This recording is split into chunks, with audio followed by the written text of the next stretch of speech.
I watched my father check his watch, a gold Patek Philippe that pulsed like a second heart against his wrist, and I realized he wasn't just here to win a custody battle. He was here to erase me. He sat there with that quiet, terrifying certainty he'd perfected over decades, the kind of posture that said the world was exactly as he ordered it to be. The courtroom felt like it was shrinking, the walls closing in until the air itself tasted like old paper and filtered oxygen. Why is it that the rooms where your life is dismantled always feel so small?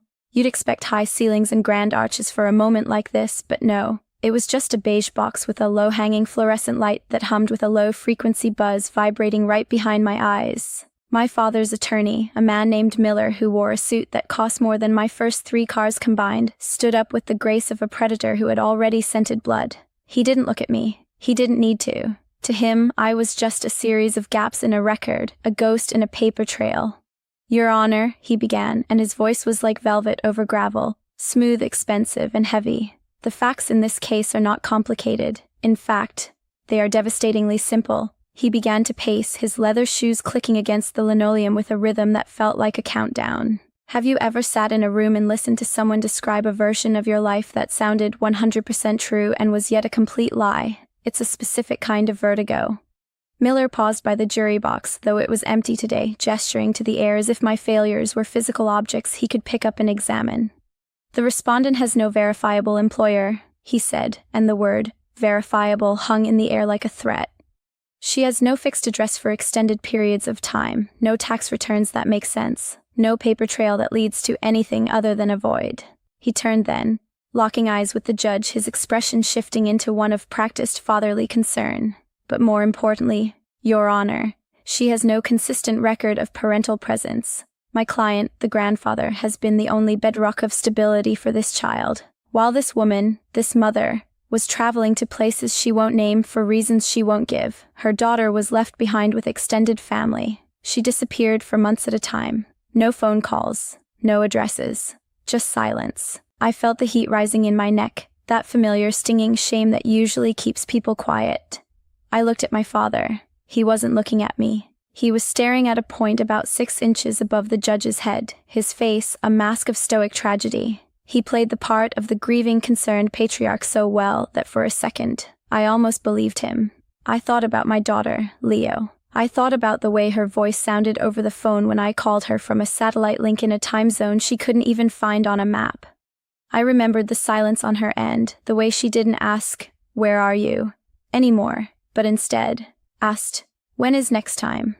It's a question that breaks you in half when you don't have an answer. "She cannot demonstrate stable employment," Miller continued, his voice rising just a fraction. "She cannot demonstrate a stable residence, and as we have seen through these proceedings, she cannot even provide a reliable defense for her own absence." He walked back to his table, his movements slow and deliberate, and then he delivered the line that was supposed to end it all. "No employer, no address, and no defense. To grant her custody would be to hand a child over to a ghost." The silence that followed was absolute. My own lawyer, a man named David, who was smart but clearly outgunned by the resources my father had thrown at this, shifted beside me. I could feel the tension in his shoulders, a physical weight that said he was waiting for me to give him something, anything, to work with. But what could I say? Could I tell a family court judge that I spent 3 months in a windowless room in Istanbul? Could I explain that the irregular financial records were actually black budget reimbursements that didn't exist on any civilian server? Before you judge me, ask yourself, what would you sacrifice to keep a secret that wasn't even yours to tell? Loneliness makes dangerous choices feel reasonable. I had spent 8 years living a life that was essentially a series of redacted paragraphs. I had missed soccer games that I had promised with everything in my soul that I would attend. I had missed birthday parties where I had to watch the video of her blowing out candles 3 weeks after the fact, sitting in a humid safehouse halfway across the globe. The guilt was a physical thing, a stone in my chest that made it hard to breathe. Miller sat down, looking satisfied. He had painted the picture of a flighty, irresponsible woman who cared more about traveling than her own flesh and blood. And the worst part, on paper, he was right. My father's case was a masterpiece of logical deduction based on the only facts they were allowed to see. David stood up slowly. He opened his mouth to begin the impossible task of defending a void. He looked at the folder in front of him, a thin, pathetic little thing compared to the mountain of evidence Miller had produced. "Your Honor," David started. his voice a little thinner than I would have liked. Regarding the absences. But he didn't finish. The heavy oak door at the back of the courtroom clicked. It wasn't a loud noise, but in that vacuum of tension, it sounded like a gunshot. Everyone turned. A woman in a navy suit walked in. She didn't look like a lawyer. She didn't have that performative theatrical air that Miller carried. She moved with a terrifying kind of economy, each step precise, her eyes scanning the room not with curiosity, but with a cold, tactical assessment. She carried a dark leather folio pressed against her side like a weapon. The judge looked up annoyed. "This is a closed hearing," he snapped. "Who are you?" The woman didn't stop until she reached the bar. She didn't look at my father, and she didn't look at me. She looked directly at the judge. "I apologize for the interruption, Your Honor," she said. Her voice was terrifyingly neutral. It was the voice of a person who had never had to shout to be heard. "I am here on behalf of the respondent." Miller was on his feet in a second. "Your Honor, this is highly irregular. Discovery is closed. This person isn't even on the witness list." The woman ignored him entirely. She reached into her jacket and pulled out a small, laminated card. She didn't hand it to the bailiff. She walked right up to the bench and placed it in front of the judge. Then, in a voice that was barely more than a whisper but carried to every corner of the room, she said 2 words.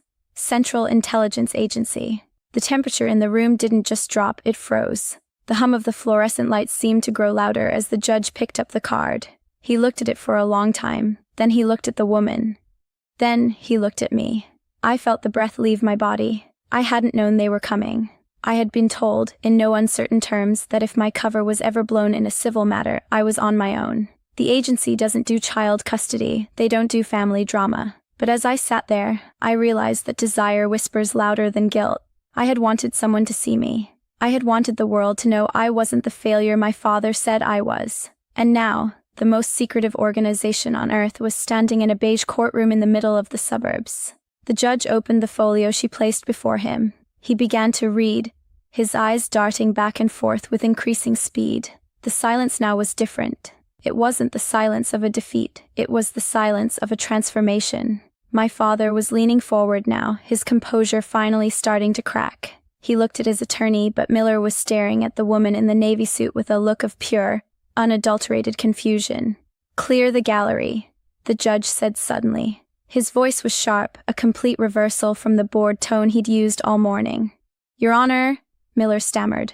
"What is—" "I said clear the gallery," the judge barked, slamming his hand on the desk. "Now, everyone except counsel and the parties involved will exit this room immediately."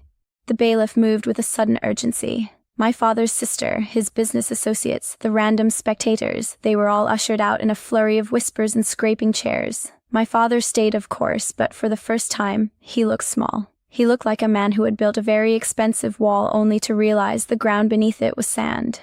Once the doors were locked, the woman in the navy suit spoke again.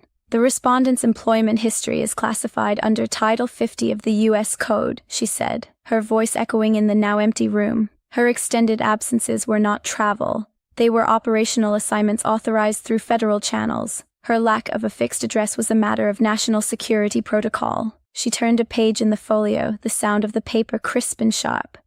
"The financial irregularities referenced by the petitioner's counsel are the result of encrypted payroll systems designed to protect the respondent's identity and location. To put it simply, Your Honor, the respondent does not exist in the way the petitioner's counsel requires because her existence is a matter of state secret." I looked at the judge. He had removed his glasses and was rubbing the bridge of his nose, looking like a man who had just been told the moon was made of green cheese but had the laboratory results to prove it. "When did this service begin?" he asked, his voice barely audible. "Shortly after her undergraduate degree," the woman replied. 8 years ago. 8 years. I felt a tear prick at the corner of my eye and I fought it back. 8 years of being the unreliable daughter. 8 years of my father telling everyone I was finding myself while I was actually losing myself in the service of people who would never know my name. 8 years of watching him play the hero while I played the ghost. The claims regarding her absence and lack of employment, the judge said, looking directly at my father's attorney, appear to be significantly incomplete. In fact, they appear to be a gross mischaracterization of a life of service. Miller tried to speak, but no words came out. He just stood there, his mouth slightly open, looking at the navy-suited woman as if she were an alien life form. My father, however, was looking at me. For the first time in my life, I saw something in his eyes that wasn't disappointment or control. It was fear. He realized that the daughter he thought he could crush was someone he didn't know at all. The woman in the navy suit closed the folio with a definitive thud. She gave me a small, almost imperceptible nod. The first sign of humanity she'd shown, and then she turned and walked out of the room. She didn't stay for the aftermath. She didn't stay to see the judge rewrite the future of my life. She had done her job. The hearing continued, but the energy had shifted so violently that it felt like a different day entirely. The no defense argument was dead. The unstable mother narrative was ashes. As we walked out of the courtroom an hour later, the hallway was still crowded with the people who had been kicked out. They all stared as I walked past. I stopped in front of my father. He looked at me, his mouth set in a thin line, trying to regain his dignity. "You should have told me," he hissed, his voice low enough that only I could hear. "I couldn't," I said, and for the first time the words didn't feel like an excuse. They felt like a badge. "That's the point, Dad. You only see what you're allowed to see." As I walked toward the exit, I felt a strange sense of lightness. The secret was out, or at least enough of it to save my life. I knew there would be more questions, more legal hurdles, and a conversation with Leo that I wasn't quite ready for. But as I pushed open the heavy glass doors and stepped into the sunlight, I realized something important. The truth doesn't always set you free, but it certainly changes the locks. If you've ever felt like you're living a life no one understands, or if you've had to fight for your truth against a world that only sees the surface, hit the like button and subscribe. We're going to be diving deeper into stories of hidden lives and the moments that change everything.